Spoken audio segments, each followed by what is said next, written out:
কিছু অর্ডার করতাম নিজের জন্য, এটা ওটা। আজকে প্রায় আমার বেবি হবার পর থেকে আমি নিজের জন্য কিচ্ছু অর্ডার করছি না। আজকেও পার্সেল এলো আমার ছোটো বেবি। তো চলো দেখাই তোমাদেরকে কি আমি পার্সেল অর্ডার করেছি, আর জিনিসগুলো খুবই ভালো। তো মিশো থেকে অর্ডার করা জিনিসগুলো সত্যি খুবই ভালো। এটা হচ্ছে পুরোটাই স্টিলের। দুধটা অনেকক্ষণ গরম থাকবে, কেন এখন আমার ছেলে একটু বড় হচ্ছে, তো আই থিঙ্ক আমার মনে হচ্ছে বুকের দুধে পেট ভরছে না, তার জন্য এসব আনা। হয়তো একটু বাইরের ফর্মুলা মিল্কও ওকে দিতে হতে পারে। আর দ্বিতীয়টা হচ্ছে, এটা হচ্ছে একটা সেরিল্যাক্সের বটল। এটাতে সেরিল্যাক্স খাওয়াতে পারবো, বেকার ওই চামচ বাটিতে খাওয়াতে আজকাল খুব ঝামেলা। তো সিলিকনের, এটা হচ্ছে একটা সিলিকনের বটল। আর এটা হচ্ছে একটা টুথব্রাশ, খুবই সফট, খুবই ভালো লাগছে আমার প্রোডাক্টগুলো।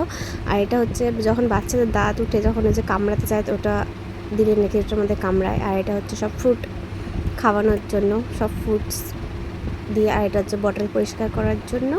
আর এটা আর লাস্ট হচ্ছে তোমার এই যে এটা। সত্যি খুবই ভালো প্রোডাক্টগুলো।